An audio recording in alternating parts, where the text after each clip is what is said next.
ಎಸ್ಡಿಪಿಐಗೆ ಇಡಿ shock ಕೊಟ್ಟಿದೆ. Money laundering ಆರೋಪ ಸಂಬಂಧ ಬೆಂಗಳೂರು ಸೇರಿ ದೇಶದ ವಿವಿಧೆಡೆ ಎಸ್ಡಿಪಿಐ ಕಚೇರಿಗಳ ಮೇಲೆ ದಾಳಿ ನಡೆಸಿದೆ. ಎಸ್ಡಿಪಿಐ ಅಧ್ಯಕ್ಷ ಎಂಕೆವೈಜಿ ಬಂಧನ ಬೆನ್ನಲ್ಲೇ 12 ಕಡೆ ರೇಡ್ ನಡೆದಿದೆ. ಎಸ್ಡಿಪಿಐ ಪಕ್ಷ ರಾಜಕೀಯ ಪಕ್ಷವಾಗಿ ನೋಂದಾಯಿಸಲ್ಪಟ್ಟಿದೆ. ಹೀಗಾಗಿ ಎಸ್ಡಿಪಿಐ ನಿಷೇಧಿಸೋದಕ್ಕೆ ಸಾಧ್ಯವಾಗಿಲ್ಲ. ಇದನ್ನೇ ಅನುಕೂಲವಾಗಿಟ್ಟುಕೊಂಡು ಪಿಎಫ್ಐ ಎಸ್ಡಿಪಿಐ ಮೂಲಕ ಕ್ರಿಮಿನಲ್ ಚಟುವಟಿಕೆಯನ್ನು ನಡೆಸ್ತಾ ಇದೆ ಎನ್ನುವುದು ಇಡಿಯ ಆರೋಪ ಆಗಿದೆ. ಇದಕ್ಕೆ ಪೂರಕ ಎಂಬಂತೆ ಪಿಎಫ್ಐ ಖಾತೆಗಳಿಂದ ಎಸ್ಡಿಪಿಐಗೆ ಭಾರೀ ಪ್ರಮಾಣದ ಹಣ ವರ್ಗವಾಗಿದೆ. ಅದು ಕಂಡುಬಂದಿದೆ. ಪದೇ ಪದೇ ಇಡಿನ ಅಂಗಡಿ ಮಾಡ್ತಿದೆ. ಈ ಪ್ರಕರಣದಲ್ಲಿ ಆಗಿರಬಹುದು, ನನಗೆ ಗೊತ್ತಿಲ್ಲ, ಐ ಡೋಂಟ್ ನೋ. ಇವ್ರು ಹೇಳಿಬಿಟ್ಟ ತಕ್ಷಣ ನಾನು ಕೇಳತ್ತೆ ಇಲ್ಲ, ಪ್ರೂವ್ ಮಾಡಿ, ಲೆಟ್ ಇಟ್ ಹ್ಯಾಪನ್. ಬಟ್ ಒಂದಂತೂ ನಿಜ, ಅವರಿಬ್ಬರದ್ದು ಒಂದು ಪ್ರೇಮ ಸಂಬಂಧ ಇದೆ ಅನ್ನೋದು ಮಾತ್ರ ಸುಳ್ಳಲ್ಲ. RSSಗೂ ಬಿಜೆಪಿಗೂ ನೇರವಾದ ಸಂಬಂಧ ಇಲ್ಲದಿರಬಹುದು. ಬಿಜೆಪಿ ನೋಂದಾಯಿತ ರಾಜಕೀಯ ಪಕ್ಷ, RSS ಒಂದು ಸಂಘಟನೆ ಅಷ್ಟೇ. ಆದರೆ RSSಗೂ ಬಿಜೆಪಿಗೂ ಸಂಬಂಧನೇ ಇಲ್ಲ ಅಂತ ಅನ್ನಕ್ಕಾಗತ್ತೆಯೇ? ಹಂಗಾಗಲ್ಲ. Same is PFI and SDPI. ನಮ್ಮ ಜೊತೆಗೆ ಅವ್ರ ಸಂಬಂಧನೇ ಇಲ್ಲ ಅಂತ SDPI ಹೇಳ್ಕೊಳುತ್ತೆ ಸರ್. ಹೇಳ್ಕೊಳಕ್ಕೇನ್ರಿ? 1000 ಹೇಳ್ಕೊತಾ ಇರ್ಬೋದು, ಅವ್ರ ಪಾಡ್ಗೋರು ಹೇಳ್ಕೊತಾರೆ, ಹೇಳಕ್ಕೇನು ಇಲ್ಲ. ಹಾಗಿದ್ರೆ ಪ್ರೂವ್ ಮಾಡಬೇಕಾಗಿರೋದು ಅವ್ರ ಜೊತೆಗೆ ಇಡಿ ಮಾಡಬೇಕು, ನಾವಲ್ಲ. Let ED prove it. ಇಡಿನೋ ಯಾರೋ whoever has done this. ಈಗ ಅದೊಂದು ಪ್ರೂವ್ ಆದ್ರೆ ಈಗ ರಾಜಕೀಯ ಪಕ್ಷವಾಗಿರೋದ್ರಿಂದ ಇದನ್ನ ಬ್ಯಾನ್ ಮಾಡ್ಲಿಕ್ಕೆ ಬರುತ್ತೆ ಸರ್. ಮಾಡಬಹುದು, ಕಣ್ಣು ಮುಚ್ಕೊಂಡು ಮಾಡ್ಬೋದು. ಎಲೆಕ್ಷನ್ ಕಮಿಷನ್ಗೆ ಅದು ನೋಟಿಸ್ ಬರುತ್ತೆ, ಆವಾಗ election commission will derecognise that party. But ಇನ್ನೊಂದು ಹೆಸರಲ್ಲಿ ಬರ್ತಾರೆ, ಅದು ಬೇರೆ ವಿಚಾರ, ಅದು ನಂಗೆ ಗೊತ್ತಿಲ್ಲ. That's a different issue. ಈಗ SDPI ಮೇಲೆ ಅಲ್ಲ, PFI ಮೇಲೆ ಬಂದಿರೋದು ಅದೇ ಆರೋಪ.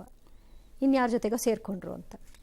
ಇನ್ನು ವಿದೇಶಾಂಗ ಮಂತ್ರಿ ಜಯಶಂಕರ್ ಲಂಡನ್ ಪ್ರವಾಸದಲ್ಲಿ ಭಾರಿ ಭದ್ರತಾ ಲೋಪ ಉಂಟಾಗಿದೆ. ಖಲಿಸ್ತಾನಿ ಅತಿವಾದಿಗಳು ಅಟ್ಟಹಾಸ ಮೆರೆಯೋಕೆ ನೋಡಿದ್ದಾರೆ. ಲಂಡನ್ನ ಚಾಮ್ ಹೌಸ್ನ ಥಿಂಕ್ ಟ್ಯಾಂಕ್ ಭಾರತದ ಉದಯ ಮತ್ತು ಜಗತ್ತಿನಲ್ಲಿ ಅದರ ಪಾತ್ರ ಅನ್ನುವಂಥ ವಿಚಾರ ಸಂಕಿರಣದಲ್ಲಿ ಆ ಕಾರ್ಯಕ್ರಮವನ್ನು ಮುಗಿಸ್ಕೊಂಡು ಆಚೆ ಬರಬೇಕಾದ್ರೆ ಕಾರು ಹತ್ತು ವೇಳೆ ಖಲಿಸ್ತಾನಿ ಬೆಂಬಲಿಗರು ಪ್ರತಿಭಟನೆಗಿಳಿದ್ರು.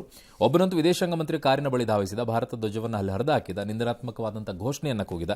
ಕೂಡಲೇ ಪೊಲೀಸರು ಆತನನ್ನು ವಶಕ್ಕೆ ಪಡೆದುಕೊಂಡ್ರು. ಪ್ರತಿಭಟನಾಕಾರನ ಓಡಿಸಿದ್ರು. ಖಲಿಸ್ತಾನಿಗಳ ಕೃತ್ಯವನ್ನು ಭಾರತ ಸರ್ಕಾರ ಕೂಡ ಖಂಡಿಸಿದೆ, ಬ್ರಿಟನ್ ಕೂಡ ಖಂಡಿಸಿದೆ.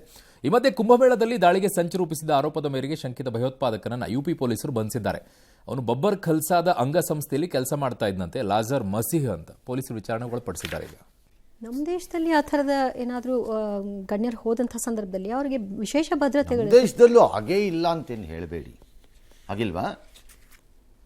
ನಿಮಗೆ ಗೊತ್ತಿಲ್ಲದಿದ್ರೆ ನಾವೇನು ಮಾಡೋಕ್ಕಾಗತ್ತೆ? ಅದಕ್ಕೆ ಆಗಿದೆ. ನಮ್ಮ ದೇಶದಲ್ಲೂ ಈ ಥರದ ಪ್ರೊಟೆಸ್ಟ್ಗಳೆಲ್ಲ, ಚೀನಿಯರು ಬಂದಾಗ ಟಿಬೆಟಿಯನ್ಸು ಪ್ರೊಟೆಸ್ಟ್ಗಳನ್ನು ಮಾಡೋದು, ಈ ಥರದ್ದೆಲ್ಲ ನಡೆದಿದೆ. ನಮ್ಮಲ್ಲೂ ಏನು ನಡೆದಿಲ್ಲ ಅಂತೇನಲ್ಲ.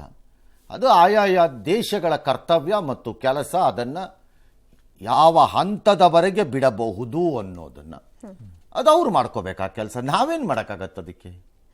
ನಮ್ಮ ದೇಶದಲ್ಲಿ ಆಗಿದ್ರೆ ಬೇರೆ ಕತೆ, ಅವ್ರ ದೇಶದಲ್ಲಿ ಅವ್ರು ಮಾಡ್ಬೇಕೀಗ. ಬಟ್ ಈ ಖಲಿಸ್ತಾನಿಗಳು ಅತಿವಾದಿಗಳು ಅನ್ನುವಂಥದ್ದು ಇದ್ದಾಗಲೂ ಕೂಡ ಅದಕ್ಕೆ ಕಡಿವಾಣ ಹಾಕುವಂತ ಏನು ಕಡಿವಾಣ ಹಾಕಬೇಕು? ನಿಮ್ಮ ಪ್ರಕಾರ ಇರಬಹುದು, ಅವ್ರ ಪ್ರಕಾರ ಇರಬೇಕು ಅಂತ ನೀವು ಯಾಕೆ ಎಕ್ಸ್ಪೆಕ್ಟ್ ಮಾಡ್ತಾ ಇದ್ದೀರಿ? ಈಗ ಚೈನಾ ಹೇಳತ್ ಹಂಗಾರೆ, ನಾಳೆ ಇಲ್ಲಿರೋ ಟಿಬೆಟಿಯನ್ಸನ್ನೆಲ್ಲ ಅತೀವವಾದಿಗಳು ನಮ್ಮ ದೇಶದ ವಿರುದ್ಧ ಇದ್ದಾರೆ, ಅವ್ರನ್ನ ಕಿಟ್ಕೊಂಡಿದ್ದೀರಿ, ಎಲ್ಲರನ್ನೂ ಓಡಿಸಿ ನಮ್ಮ ದೇಶಕ್ಕೆ ಅಂತಾರೆ. ಕಳಿಸ್ತೀರಾ ನೀವು?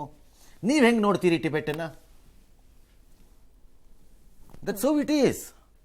ಹಾಗಾಗಿ ನಾವಿದರ ಜೊತೆ ಬದುಕಬೇಕು, ಬದುಕುವುದನ್ನು ಕಲಿಯಬೇಕು. ಅವರು ಅಲ್ಲಿ ಏನು ಮಾಡ್ತಾರೆ ಅನ್ನೋದನ್ನು ರಾಜತಾಂತ್ರಿಕವಾಗಿ ನಾವು ನಿರ್ವಹಿಸಬೇಕು. ದೇಶದ ಒಳಗೆ ನಡೆದರೆ ಬಡಿದು ಹಲ್ಲುದುರಿಸಬೇಕು ಅಷ್ಟೆ.